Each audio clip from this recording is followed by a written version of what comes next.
চলেন আমরা একটা এতটুকু বুঝি যে কমপক্ষে নিজের দিকে একবার নজর দেই। আমি আপনি যেখানে আসি 30টা সেকেন্ড, প্রত্যেকে একবারে 30 সেকেন্ড সময় আপনি একটু চোখ বন্ধ করে অথবা আপনার বিবেক দিয়ে আপনি ভাবেন, আমরা যারা এখানে বসা এখন যে অবস্থানে বসে আছি, চোখ বন্ধ করে বা 30 সেকেন্ড নীরবে ভাবেন তো যে অবস্থায় আছি, এই অবস্থায় আমাদের জীবনের গুনার পরিমাণ বেশি নাকি নেকির পরিমাণ বেশি?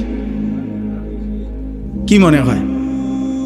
তাইলে এখান থেকে যদি হাসরের ময়দান হয়, মালিকের সামনে দাঁড়াইয়া কেমনে হিসাব দিব? কেমনে হিসাব দিব? আপনি কি মরবেন না? আপনাকে কি খবরে যাইতে হবে না? এই কথাটাই আমি মনে করাই দিলাম। আমার ছোট্ট বুঝে আমি এতটুকু বললাম।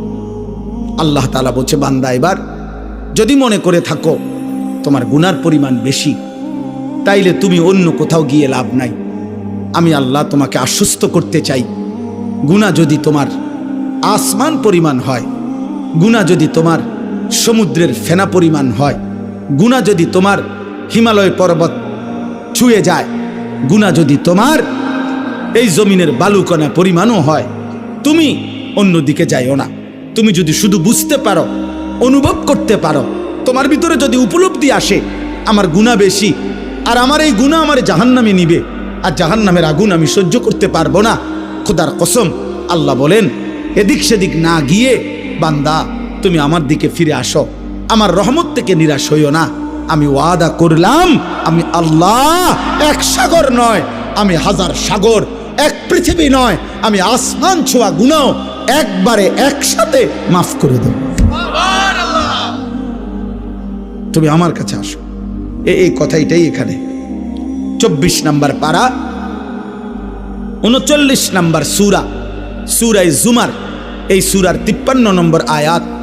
আমি আপনাদের কাছে 3টা আয়াত পড়ছি, 53, 54, 55। এই 3টা আয়াতের তর্জমা বলেই আমার কথা আমি শেষ করলাম।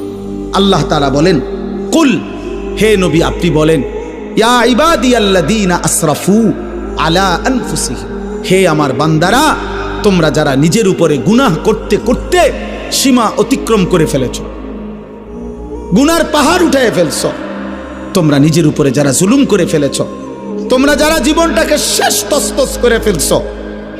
হাদিসের মধ্যে, তাফসীরের মধ্যে আছে, নবীজির কাছে কয়েকজন লোক এসে বলছিল, হে মুহাম্মদ, আমরা তোমার কালেমা গ্রহণ করতে চাই, কিন্তু তুমি কি জানো যে আমাদের গুনাহ কি পরিমাণ?